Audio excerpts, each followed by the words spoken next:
Hello, guys. Welcome to another episode of the E-commerce Lab by Ecomcy, the place where it related to Amazon FBA, private level, and e-commerce. My name is Vincenzo Toscano, founder and CEO of Ecomcy, and today we bring another special guest. His name is Paul, and he's the co-founder and CEO of Merchant Spring, which I will say is one of the top solutions out there when it comes to really understanding the analytics and the reporting behind your Amazon business and even e-commerce in general. I was talking to Paul before going live about, how much Amazon sellers struggle to really understand where their money is going realistically. Some sellers see a huge revenue on their Amazon app in their phone.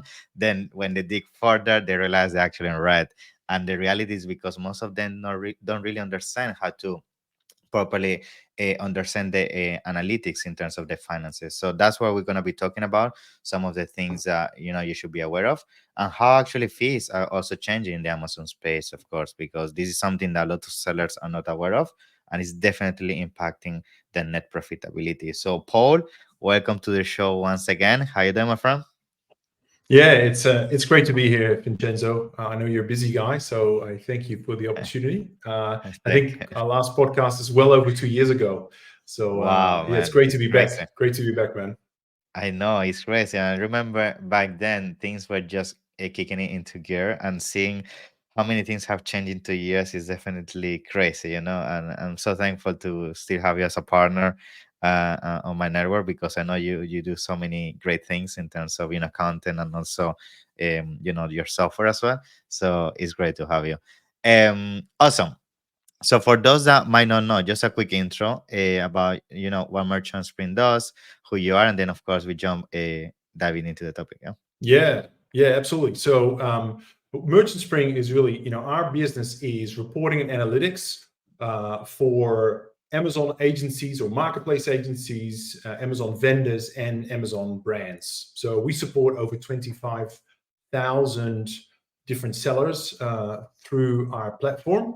And really what we try and do is save all of our customers a whole lot of time by bringing all of the analytics together in a very intuitive way, without having to do and get a little bit technical here, but without having to do data pipelines or Google Data Studio configuration, all that sort of work that there's lots of setup cost involved and ongoing cost. For us, everything just works. It's out of the box. And we try and cover as many facets of your Amazon business as possible, so that you can quickly understand what's working and what's working, and you can get to action as opposed to analysis. That's really Awesome. kind of our reason for being. Awesome, Paul. Thank you so much. And as I said, like, I think this is a must for most Amazon sellers, because it's funny when sometimes I have this conversation. Amazon sellers say, "No, I don't need any kind of reporting or insights, because I can just go to my seller center and see that within my transaction view." And man, it's like that's why so many of them struggle, because if you try to figure out all this on your own or with spreadsheets, trust me, you're gonna do a lot of mistakes. And that's what I want to use actually as to open the conversation. Like, um, from your experience, because I mean, through Merchant Spring, I'm sure you have started to identify certain trends in terms of where Amazon sellers are struggling. Like, what do you feel is the some of the fees that most Amazon sellers oversee that is actually impacting significantly their net profitability? Yeah. Yeah. So this year, and I'm very specific in terms of this year, we really see two big trends. I mean, and just for context, of all the e-com platforms out there, because we do profitability across Yeah. Walmart and other channels too, but for Amazon is by far the most complicated. Amazon, depending on which country you're on, you could be looking at anywhere sort of around 140 different fee types. It's crazy. Yeah. And they're both kind of income and expenses and the like. Now, where we see kind of the two big trends this year, one of them is, I think, the more well-known one, which is around advertising, right? Everyone is I think everyone's feeling the pinch around advertising. Advertising costs are going up. TACOS or ACOS, however you like to look at it, it's certainly going up as well. And that's really taking a big hit in terms of the P&L. That comes straight off the bottom line. If you're spending 50% more on advertising this year, that comes straight out of the bottom line. So I think that's a fairly well-known trend. The other one is perhaps lesser known. If you think about Amazon and fee types, what's well known is kind of the referral fee and the commission. That's pretty straightforward. But what is becoming a lot more opaque is the all of the different FBA fees, right? So we used to just have per unit fulfillment fees, which essentially meant, hey, Amazon, charges you a fee for every unit you send out of the warehouse. Maybe there's a bit of gift wrapping or whatever that goes with it. But obviously now it's getting more and more complicated, right? So there's fees for, not having enough stock. There's fees for having too much stock. There's fees for, sending things to one warehouse and then letting Amazon distribute it, and vice versa. So you think about different combinations. Amazon has really introduced a whole lot of different fees. I mean, I'm just looking at one of our customer P&Ls here. Obviously, I can't share it, but the new fees I'm seeing to appear that maybe weren't here last year, which is inbound transportation fees, right? Yes. Obviously, storage fees are there, but there's a new line item, long-term storage fees, right? And by the way, it's not just they've appeared, but they've gone up as well. Removal fees, yes. Transportation program fees. I know we've got convenience fees. And the And funny the thing of list these goes on fees and is that on. sometimes, because they are not significant, you might oversee them. Like maybe it's a few dollars here, a few dollars here and there. But in the bigger picture, it's a ton of revenue going out of the door. Yeah, no, absolutely, right. So to you, like, hey, maybe going from like an average, a cost of like $6 per unit ship, you go to $9. Oh, you're like, oh, it's only a couple of dollars. But of course, if you're only selling a product maybe for $15 or Exactly. $18, you're like, wow, that is your profit gone, like Destroys. wiped out. Yeah. So it's really, really tough, really, really tough. And what's really hard is the transparency around this. We've had lots of our customers come to us over the last month. I've particularly noticed this thing this month, which is, we need more breakdown. We need more detail because they're seeing all these charges in their account. They don't understand. And it comes as a surprise. I'm sure Amazon is covering their legal responsibilities, and I'm sure things are communicated. But let me tell you, like, I think 9 out of 10 sellers are quite surprised about the fees that they're facing. Now, when it comes to this, I feel, of course, it's very important to understand all your expenses in the bigger picture. But what I feel people don't do very often is go even deeper and do this at the SKU level, because sometimes they have identified that the main loser in terms of what attributes to UPNL sometimes is as a single SKU compared to your whole catalog. And sometimes you might fall into the trap to think that your whole brand is underperforming when realistically it's only one SKU. But if you don't have a proper P&L structure, like a tool such as Merchant Sprint, like, it's very difficult to you do this within Amazon itself. So from that perspective, like, what are some of the methodologies you see people doing? It could be even with Merchant Sprint, to figure out, when deciding when is the right moment or not to kill a SKU, for example. Yeah. Look, I mean, let me talk to you about kind of the standard and where the world's moving to, and then I'll give you some sort of watch outs as well. Of course, at a very rudimentary level, what you try and do is you're trying to work, okay, what did I sell things for? At a product level, you can then deduct a referral fee. You can deduct your unit cost. I mean, these things are kind of the easiest things. And then you can get into, okay, what other cost can I attribute down to a product level? And this is where things typically get a little bit harder. FBA fulfillment is, in terms of the straight fulfillment, is quite easy. But after that, it becomes harder. And it becomes harder, but that doesn't mean the costs aren't true. It just becomes harder to reflect it, which means there is always a risk of thinking that your products are more profitable than they actually are, right? Now, if that's the lowest level of granularity you can go down to, that's okay, but set the bar a little bit higher, right? So instead of looking for break even, set the bar maybe at 10% or 15% profitability, and look for relative differences, right? If you've got one product at 5% profitability and the other one at 25, like, go down into the 5% one and focus your energies and efforts there, because you're probably losing money there, whereas the 25% one, perhaps less so.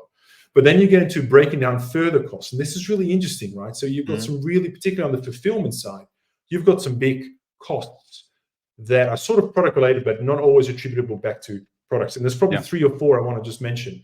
The first one is advertising, right? Advertising is tricky, right? So as you know, Amazon runs, you can run different types of campaigns, Mm-hmm. sponsor display, sponsor product, sponsor brand. Now, sponsored brand campaigns, for example, very, very hard to attribute it back down to a product level. Like if Mm-hmm. you're just running sponsored products and sponsored product display, you can break it down by product level. It's what we do in Merchant Spring. However, you've got to be still a little bit careful, right? Particularly saying certain categories like fashion, where you may Yes. advertise a certain SKU, but you've got huge variety below that. Mm. Amazon will attribute all of the cost of that Exactly. particular, say, sponsored product campaign to that one particular SKU. So that SKU will look super unprofitable, right? It will have a crazy tacos. Yeah, yeah, yeah, yeah. But the rest of the rest of the parent ASIN actually looks quite healthy. So if you're in that sort of category where you've got really deep sort of parent-child variations, you don't want to get too deep into the SKU level profitability. You really want to look at it in a group level, right? In terms of A whole clusters. funnel, essentially. A funnel. Yeah. Yeah, correct, Yeah. correct. So that's kind of I guess a limitation of Amazon. But then on the fulfillment side, it gets even more interesting, right? So you've got things like storage fees. Now, Amazon doesn't Yes. really break it out by product, but they do give you an estimate, right? So some tools will Exactly. break it down, storage fees. Same with inbound transportation fees, and then long-term storage fees as well. Right? Different tools will do it differently. Even things like Amazon's own SKU economics tool it's a little bit odd because it will break down all of the inbound. If you look at the P&L, it will break down the inbound costs down to product, but not the storage costs, which is Yeah. kind of weird because typically the storage cost is much larger than the inbound Correct. cost, right? Yeah. I think this is an evolving space. I think, but when I we know. get to say the end of this year, I think a lot of tools, us included, will have full SKU level profitability, and we'll try and break down as much of the costs down to a product level, including things like reimbursements and returns and all that. Yeah. But right now, it feels like everyone is in a transition space. Yeah. So be very careful with that. Yeah, and you mentioned there's something very interesting, which I want to make a quick parenthesis on the first scenario, which is when you have a product that essentially is a lead loser of a brand. It brings all the traffic, but it's not the one that converts. It's the one that allows people to discover your brand and buy your other catalogs. And the reason why this is super interesting is because we started using Amazon Marketing Cloud for this, and now you're able to identify those touch points, right? Which before it was pretty much impossible, and that happens a lot. So for those watching and hearing this, like, be mindful of that, because I remember a brand that they removed an ASIN that was crazy, like crazy tacos and acos, because they were never profitable. And unfortunately, after doing that, the revenue had a huge dip because that ASIN was the one bringing all the awareness. So you have to be very careful. And it's good that you made a highlight on that. And on the second part, to conclude as well, you mentioned finding economics at the SKU level is difficult. But for those watching and hearing this episode right now, let's say somebody maybe don't have a tool right now and they're really struggling to figure out this cost. Do you recommend maybe just creating an average, like taking the total cost and dividing among your SKUs? Or what is I know it's not accurate, but at least so you have some understanding, like what do you recommend sellers to do in this case? Yeah. Are you talking about your own unit costs? Exactly. Not the unit Yeah, cost, yeah. but the cost involved with the Amazon inbound storage and everything. Like, if you struggle to do at the SKU level, is there some advice or tip you recommend to come up with a baseline for your product? Yeah, sure. I think what's really useful is just to understand a little bit of how roughly what are the drivers of cost, right? Hmm. So referral fees or commissions in layman speak, it's always a percentage, Exactly. right? So you can do it if you're building a quick model, it's typically based on percentage. Yeah. Yeah. So you could look at the referral fees for your category, you can work it out. It's really easy. I don't know, 15%, whatever Yeah. it might be, Hmm. depending on the category. When it comes to fulfillment, never use a percentage, right? Because you'll invariably get it wrong. Fulfillment is variable. always based on pretty much on a unit basis, right? So it's a variable that has a different driver. So for fulfillment, I would always do it on a per unit basis, right? Okay. Now, if it's something reasonable, I don't think I've got any benchmarks to hand here, but depending on the category, it might be $6 a unit that you ship. right? Yeah.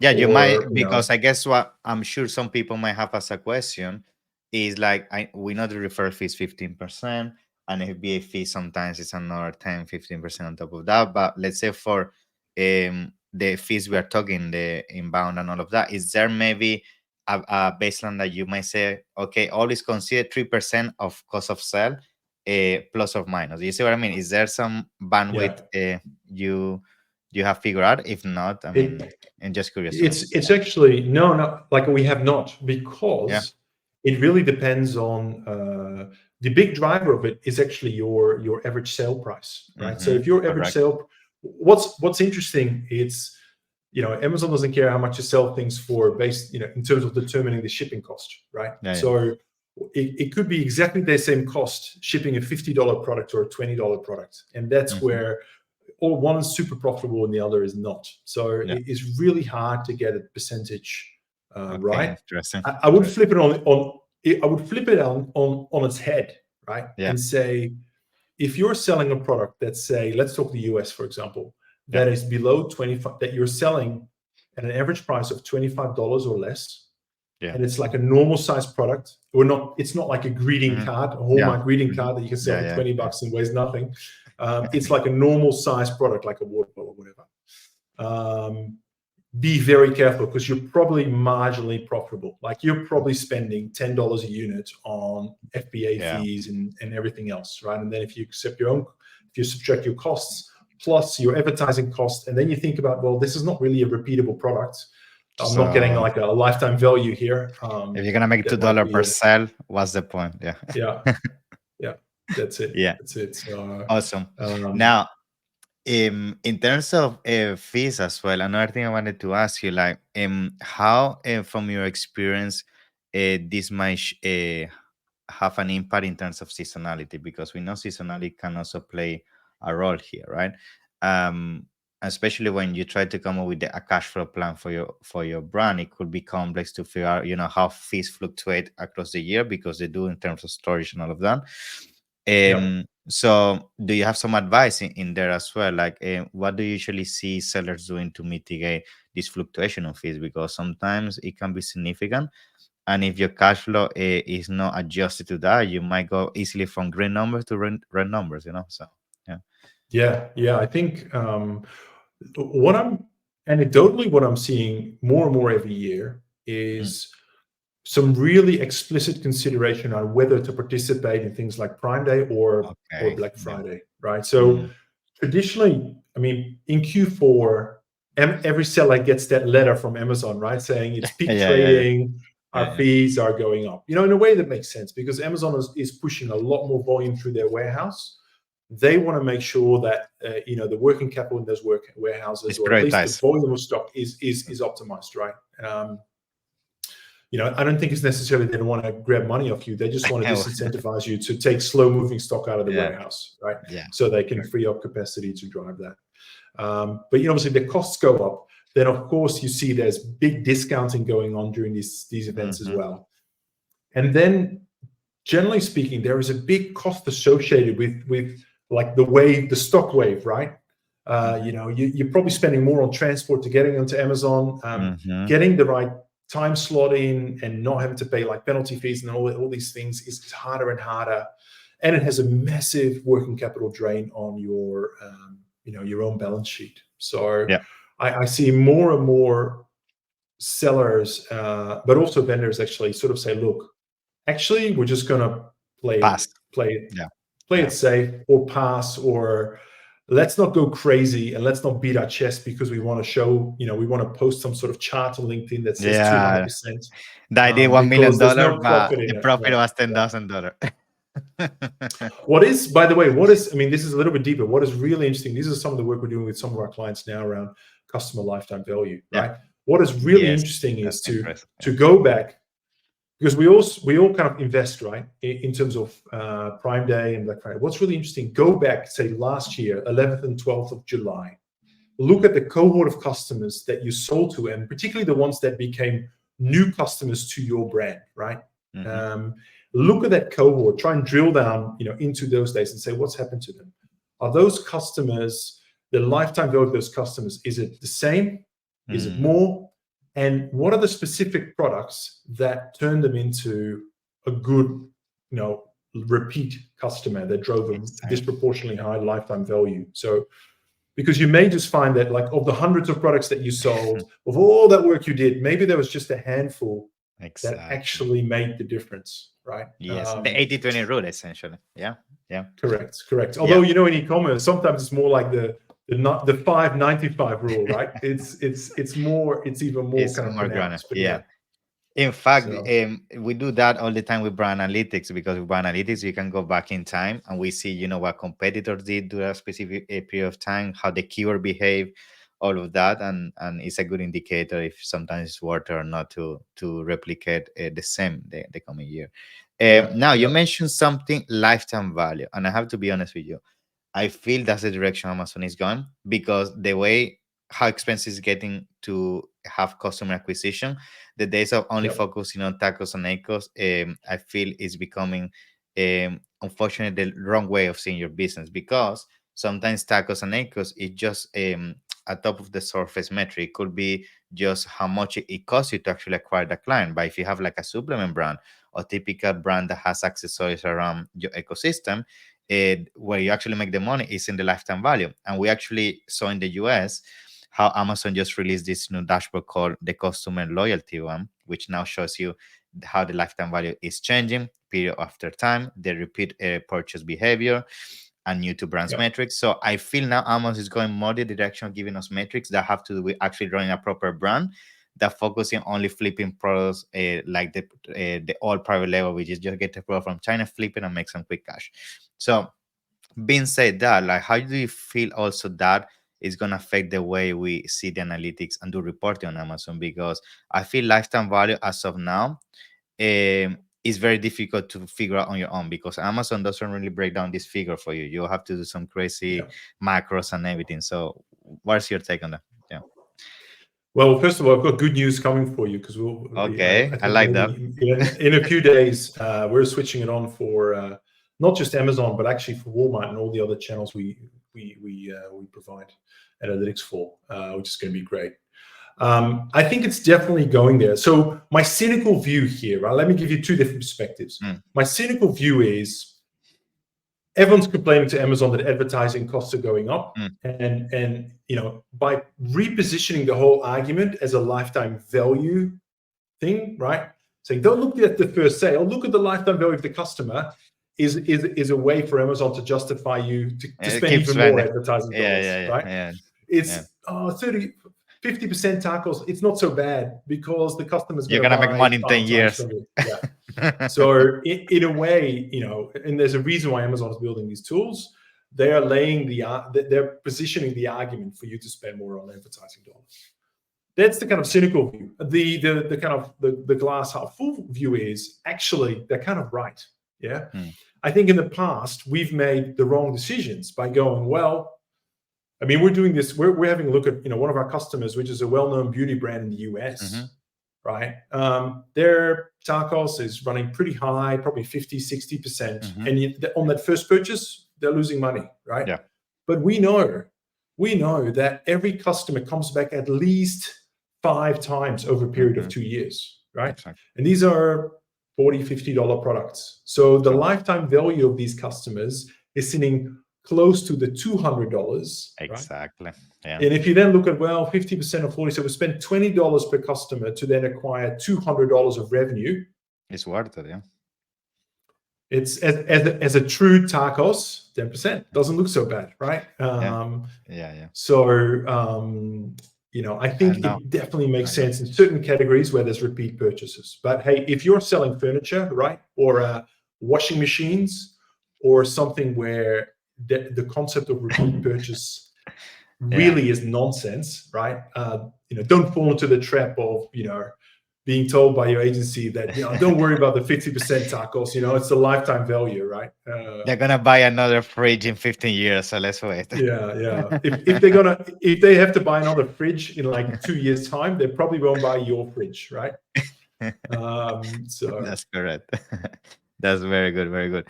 Now, to start concluding, I will say because it's a question I get all the time as well when it comes to really, you know, auditing your business to see how it's going on a weekly basis, on a monthly basis. There are so many KPIs nowadays, and it's difficult. You know, you get sometimes confused about, is my business growing, is my business shrinking, and we already been mentioning a couple of them as an example.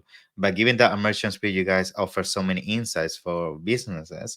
Have you identified a high level? What are some of the KPIs, or maybe besides KPIs, methodologies you should be implementing on a weekly basis or monthly basis to make sure that you're going the right direction in terms of maybe not overpaying certain things, or you're bringing your business not shrinking, it's expanding? Is there some tips you can give to start concluding? Yeah. Yeah, yeah, sure. I'm really kind of analytical guy, so I like to sort of start really at the top, right? Mm-hmm. Which is, a healthy business is a business that exhibits two things in my mind. It's growing top line sales, and its profit line is expanding, right? Mm-hmm. So really, so the two things I'm looking at is, so let's say, we've just finished May, obviously. I'll be looking at May versus, I like to look year on year as opposed to, Okay. May Nice. versus the prior year, because, I'd like to strip out seasonality, but of course, looking at things different ways is always good, but very Yeah. simplicity, I like to look year on year. I like to look May on May. I look at, is my sales grown? Has my profit expanded, right? Mm-hmm. And I want to drill down to each of those. So if my sales hasn't grown, or hasn't grown to the extent that I would have liked, then I'd like to drill down. And Amazon is a SKU by SKU proposition, or an ASIN by ASIN proposition, right? Because the basket is so small. So then I would like to look at, okay, where did I get this? Where did the sales volume come out of? So which of my ASINs were really underperforming, right?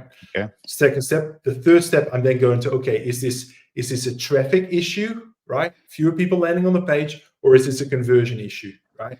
And then from there, you can go, right, is the traffic organic or paid, or is it if it's a conversion issue, is it a buy box issue, Mm-hmm. or, an on-page conversion issue? So you can sort of just very Dissect. methodically Yeah. dissect it down. Start at the top, sales, traffic conversion, and work your way down. Yeah. And very quickly, you'll be able to get to, right, there's a red flag here, Mm-hmm. and it's not working. And therefore, the action is, okay, I need to revise my campaign, or, I've noticed that Amazon has reclassified my product into the wrong browse node. And all of a sudden, Yeah. I've noticed that my BSR that used to be 10, I'm now sitting in a different category, and it's like 600, like things like Yeah. that. But then, of Cool. course, sales is in a way just a vanity metric, right? The only reason we care about sales is because if the sales are good and the profit holds, we're going to get more money in our bank account. So then Yeah. the second bit, to your point, is I like to look at the full P&L this Mm-hmm. year versus the P&L last year, and at least at a basic level go, right, if my margin went down, where did it come from? Oh, my returns have gone up. Okay, that's a problem. I need to look down. Oh, or maybe my average price point is a little bit less, right, Mm-hmm. than last year. Or, right now you'll definitely see fulfillment fees up down there. So I'd like to sort of look at it at a macro level, and then I'll tackle each of them individually, right? Which is, okay, at a product by product level, like we were saying before, where are the opportunities and where can I improve? Sort of That's trying to very good. tackle it systematically. Cool. Thank you, Paul. I mean, I think this conversation has been very insightful even for me. So I appreciate your time. And for those that might, really learn more about yourself and Merchant Spring, because at the end of the day, all these things we've been talking about, tools such as Merchant Spring can make it so much easier for you. So tell us a little bit about that. Yeah. Yeah. So if anyone's listening, or viewing this episode and want to get in touch, I'm pretty active on LinkedIn. So just drop me a message. Happy to chat to you there. Or head to our website. You can just book a demo, right? And it's just 3 of us, right? We're not a massive company. We've got about 16, 17 staff at the moment. Most of them are engineers. So, there's a bit of a family feel. You'll get to talk to me or some of my colleagues. I would love to show you kind of how Merchant Spring can help you in your business and help you grow in a profitable way.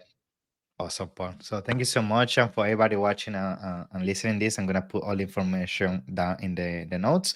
Other than that, Paul, I appreciate your time, and I can't wait to meet you soon at some of the upcoming events. Yeah, been a pleasure to have you here. Yeah, absolutely. Thank you so much, Vincenzo. Thank you. Appreciate Have a it. nice Take one. care. Bye-bye. See ya. Bye. Bye.